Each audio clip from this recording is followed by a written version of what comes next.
Gita IAS, जहां सपनों को पंख मिलते हैं। आप सुन रहे हैं everyday trauma, remapping the brain's response to stress, anxiety और दर्दनाक यादों को समझकर बेहतर जीवन जीने की कला, जो कि ट्रेसी शोर्स द्वारा लिखी गई एक महत्वपूर्ण पुस्तक है। तनाव, चिंता और दर्दनाक यादों के प्रति मस्तिष्क की प्रतिक्रिया को फिर से आकार देना, एक वैज्ञानिक की निजी यात्रा। नमस्कार मेरे प्यारे दोस्तों, आपका स्वागत है उस गहरी और जीवन बदल देने वाली यात्रा में जो हमें हमारे अपने मस्तिष्क के उन रहस्यमय कोनों में ले जाएगी जहां दर्दनाक यादें, तनाव और चिंता अपना घर बनाते हैं।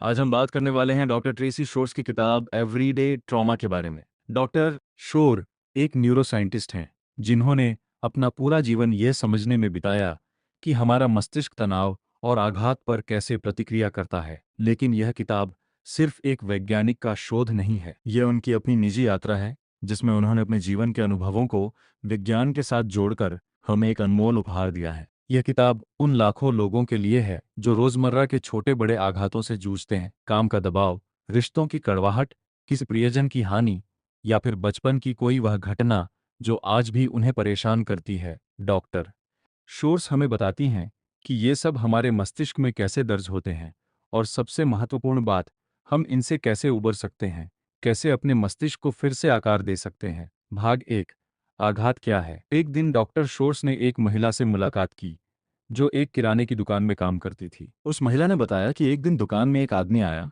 और उसने उसे बंदूक की नोक पर लूट लिया। वह घटना सिर्फ कुछ मिनटों की थी, लेकिन उसके बाद से उस महिला की जिंदगी बदल गई। वह दुकान में किसी भी ग्राहक को देखकर डर जाती, उसकी नींद उड़ गई, वह लगातार चिंता में रहने लगी। वही घटना बार बार उसके दिमाग में घूमती रहती। डॉक्टर शोर्स बताती हैं कि आघात ऐसी ही कोई घटना है जो हमारी सामान्य जीवन की धारा को तोड़ देती है। ये कोई बड़ी दुर्घटना हो सकती है या फिर कोई छोटी सी घटना जो हमें बहुत गहरे तक छू जाती है। आघात का असर हर व्यक्ति पर अलग अलग होता है। एक ही घटना किसी के लिए एक सामान्य अनुभव हो सकती है और किसी और के लिए जीवन भर का सदमा। मस्तिष्क में आघात को दर्ज करने का एक खास तंत्र है। जब हम किसी खतरनाक या भयानक घटना का सामना करते हैं तो हमारा मस्तिष्क उस घटना को बहुत गहराई से याद कर लेता है। ये एक सुरक्षा तंत्र है ताकि हम भविष्य में उसी तरह के खतरे से बच सकें। लेकिन कभी कभी यह तंत्र इतना संवेदनशील हो जाता है कि हम हर चीज में खतरा देखने लगते हैं। हर छोटी सी घटना हमें उसी दर्दनाक याद में ले जाती है। भाग दो, मस्तिष्क का युद्ध क्षेत्र।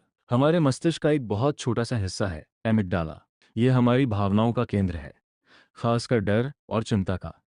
जब हम किसी खतरे का सामना करते हैं तो एमिगडाला तुरंत सक्रिय हो जाता है और पूरे शरीर को अलर्ट कर देता है। हृदय की गति बढ़ जाती है, रक्तचाप बढ़ जाता है, मांसपेशियां तन जाती हैं, शरीर फाइट और फ्लाइट मोड में चलाता है। डॉक्टर शोर्स बताती हैं कि आघात के बाद यह एमिगडाला अतिसक्रिय हो जाता है। यह हर चीज में खतरा देखने लगता है। वो महिला जो लूटी गई थी, उसका एमिगडाला हर ग्राहक में उसी लुटेरे को देखने लगा था। उसका शरीर लगातार उसी लड़ाई या भागने की स्थिति में था, जैसे हर पल कोई नया खतरा आने वाला हो। मस्तिष्क का दूसरा महत्वपूर्ण हिस्सा है हिप्पोकैम्पस, जो यादों को संग्रहित करता है और उन्हें समय और स्थान के संदर्भ में रखता है। आघात के बाद हिप्पोकैम्पस कमजोर हो जाता है। ये उस दर्दनाक घटना को अतीत की बात नहीं मान पाता। वह घटना हमेशा वर्तमान की तरह महसूस होती है, जैसे वह अभी अभी हुई हो। और फिर है प्रीफ्रंटल कॉर्टेक्स, मस्तिष्क का वह हिस्सा जो तर्क और नियंत्रण का काम करता है। यह हमें बताता है कि डरो मत, यह सिर्फ एक ग्राहक है, वही लुटेरा नहीं। लेकिन आघात के बाद प्रीफ्रंटल कॉर्टेक्स कमजोर हो जाता है। एमिगडाला इतना जोर से चिल्लाता है कि तर्क की आवाज दब जाती है। भाग तीन, यादों की पुनरावृत्ति। किताब में डॉक्टर शोर्स एक और कहानी सुनाती हैं, एक युवक की जो एक कार दुर्घटना में बच गया था। वह शारीरिक रूप से पूरी तरह ठीक हो गया था, लेकिन मानसिक रूप से वह उस दुर्घटना में ही फंसा रह गया।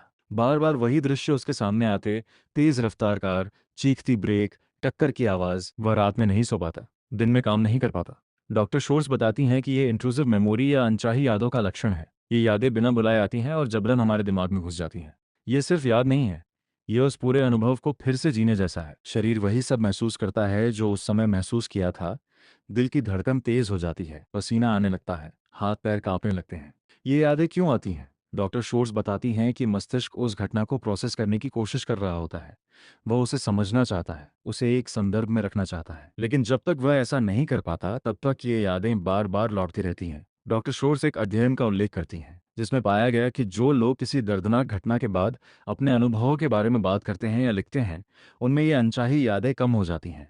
यह प्रक्रिया उन्हें उस घटना को एक कहानी में बदलने में मदद करती है, उसे एक संदर्भ देती है और उसे अतीत में छोड़ने में सहायता करती है। भाग चार, तनाव का रसायन। डॉक्टर शोर्स ने अपने शोध में पाया कि तनाव का हमारे शरीर और मस्तिष्क पर एक विशेष रासायनिक प्रभाव होता है। जब हम तनाव में होते हैं तो हमारा शरीर कोर्टिसोल और एड्रेनालिन जैसे हार्मोन छोड़ता है। ये हार्मोन हमें खतरे से निपटने के लिए तैयार करते हैं। लेकिन जब ये तनाव लंबे समय तक बना रहता है तो ये ही हार्मोन हमारे लिए जहर बन जाते हैं। लगातार बढ़ा हुआ कोर्टिसोल हिप्पोकैम्पस की कोशिकाओं को नुकसान पहुंचा सकता है, यानी जो हिस्सा हमें यादों को प्रोसेस करने में मदद करता है वही कमजोर हो जाता है। डॉक्टर शोर्स एक और महत्वपूर्ण खोज साझा करती हैं, न्यूरोप्लास्टिसिटी। पहले ये माना जाता था कि वयस्क होने के बाद मस्तिष्क में नई कोशिकाएं नहीं बनती, लेकिन डॉक्टर शोर्स और उनके सहयोगियों ने दिखाया कि मस्तिष्क में लगातार नई कोशिकाएं बनती रहती हैं और तनाव इस प्रक्रिया को रोक सकता है। उनके एक प्रयोग में चूहों को लगातार तनाव में खा गया। इन चूहों के मस्तिष्क में नई कोशिकाओं का निर्माण लगभग बंद हो गया, लेकिन जब इन चूहों को व्यायाम करने का मौका दिया गया तो नई कोशिकाओं का निर्माण फिर से शुरू हो गया। यह एक महत्वपूर्ण खोज थी। व्यायाम न केवल शरीर के लिए बल्कि मस्तिष्क के लिए भी उतना ही जरूरी है। भाग 5, व्यायाम की शक्ति। डॉक्टर शोर्स बताती हैं कि व्यायाम मस्तिष्क के लिए सबसे शक्तिशाली दवा है। उन्होंने एक विशेष कार्यक्रम विकसित किया जिसे उन्होंने एमओप training mental and physical training नाम दिया। ये एक ऐसा कार्यक्रम है जो शारीरिक व्यायाम और मानसिक प्रशिक्षण को जोड़ता है। उनके एक अध्ययन में जिन महिलाओं ने यह कार्यक्रम किया उनमें चिंता और अवसाद के लक्षणों में उल्लेखनीय कमी आई। इतना ही नहीं, उनके मस्तिष्क की कार्यक्षमता में भी सुधार हुआ। वे बेहतर ध्यान केंद्रित कर पा रही थीं। उनकी याददाश्त बेहतर हो गई थी। डॉक्टर शोर्स समझाती हैं कि एमएपी ट्रेनिंग कैसे काम करती है। शारीरिक व्यायाम से मस्तिष्क में बीडीएनएफ, ब्रेन डेरिव्ड न्यूरोट्रॉफिक फैक्टर नामक प्रोटीन का स्तर बढ़ता है। ये प्रोटीन नई मस्तिष्क कोशिकाओं के विकास को बढ़ावा देता है।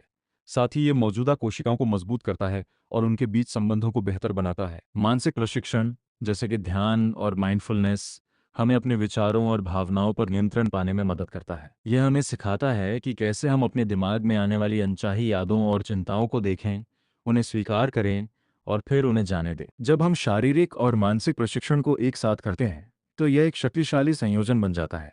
शारीरिक व्यायाम मस्तिष्क को नई कोशिकाएं बनाने के लिए तैयार करता है और मानसिक प्रशिक्षण उन नई कोशिकाओं को सही दिशा में इस्तेमाल करने में मदद करता है। भाग 6, यादों को फिर से लिखना। डॉक्टर शोर्स बताती हैं कि हमारी यादें स्थिर नहीं हैं। जब भी हम किसी याद को याद करते हैं तो हम उसे फिर से बनाते हैं। ये एक अवसर है, हम उस याद को थोड़ा बदल सकते हैं, उसे कम दर्दनाक बना सकते हैं। ये प्रक्रिया रिकंसोलिडेशन कहलाती है। जब हम किसी याद को याद करते हैं तो वह थोड़े समय के लिए अस्थायी रूप से बदलने योग्य हो जाती है। उस समय अगर हम उस याद को एक नए संदर्भ में रखें या उससे जुड़ी नई जानकारी जोड़ें तो वह याद बदल सकती है। डॉक्टर शोर्स एक अध्ययन का उल्लेख करती हैं जिसमें लोगों को एक भयानक फिल्म दिखाई गई। फिल्म देखने के बाद एक समूह को उस फिल्म के बारे में बात करने के लिए कहा गया, जबकि दूसरे समूह को एक अलग काम में लगा दिया गया। जब अगले दिन उनसे पूछा गया तो पहले समूह के लोगों को फिल्म के भयानक दृश्य कम याद थे और वे उनसे कम परेशान हुए। यही प्रक्रिया हम अपनी दर्दनाक यादों के साथ भी कर सकते हैं। जब हम उन यादों को याद करते हैं तो हम उन्हें एक सुरक्षित वातावरण में फिर से अनुभव कर सकते हैं। हम उनसे जुड़ी अपनी भावनाओं को पहचान सकते हैं और फिर उन्हें एक नए दृष्टिकोण से देख सकते हैं। भाग 7, चिंता का चक्र। चिंता एक ऐसा चक्र है जिसमें हम फंस जाते हैं। कोई छोटी सी घटना हमें डरा देती है, हम उस डर के बारे में सोचने लगते हैं। सोचने से डर बढ़ता है, बढ़ा हुआ डर हमें और अधिक चिंतित करता है और ये चक्र चलता रहता है। डॉक्टर शोर्स बताती हैं कि ये चक्र हमारे मस्तिष्क की संरचना में गहराई से जुड़ा हुआ है। जितना अधिक हम चिंता करते हैं उतना ही हमारा मस्तिष्क चिंता करने के लिए प्रशिक्षित हो जाता है। ये एक ऐसी आदत बन जाती है जिसे तोड़ना मुश्किल होता है, लेकिन यह असंभव नहीं है। डॉक्टर शोर्स कहती हैं कि हमें इस चक्र को तोड़ने के लिए सचेत प्रयास करना होगा।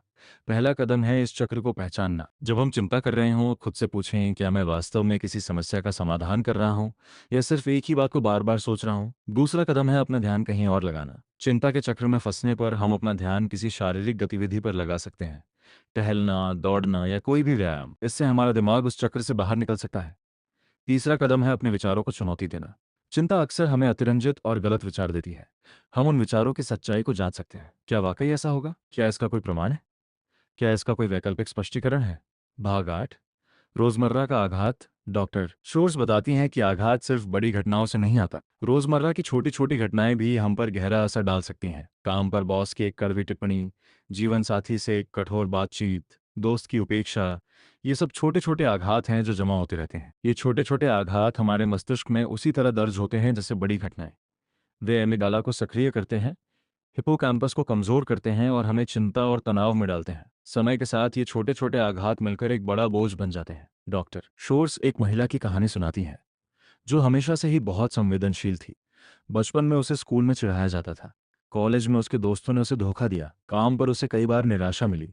शादी में उसके पति ने उसे अनदेखा किया। ये सब छोटी छोटी घटनाएं थीं, लेकिन इनका कुल प्रभाव बहुत गहरा था। वह महिला लगातार चिंता और अवसाद से जूझ रही थी। डॉक्टर शोर्स कहती हैं कि हमें इन रोजमर्रा के आघातों को भी गंभीरता से लेना चाहिए। हमें उन्हें पहचानना चाहिए, उनके बारे में बात करनी चाहिए और उनसे निपटने के तरीके सीखने चाहिए। भाग 9, कृतज्ञता और आशावादिता। डॉक्टर शोर्स बताती हैं कि आघात से उबरने में कृतज्ञता और आशावादिता की बड़ी भूमिका होती है। उन्होंने एक अध्ययन किया जिसमें लोगों को हर दिन 3 चीजें लिखने के लिए कहा गया जिनके लिए वे आभारी हैं। कुछ हफ्तों में ही इन लोगों में चिंता और अवसाद के लक्षणों में कमी आ गई और उनकी नींद की गुणवत्ता में सुधार हुआ। कृतज्ञता हमारे मस्तिष्क को फिर से आकार देती है। यह हमें नकारात्मक चीजों के बजाय सकारात्मक चीजों पर ध्यान केंद्रित करना सिखाती है। यह अमिगडाला को शांत करती है और प्रीफ्रंटल कॉर्टेक्स को मजबूत करती है।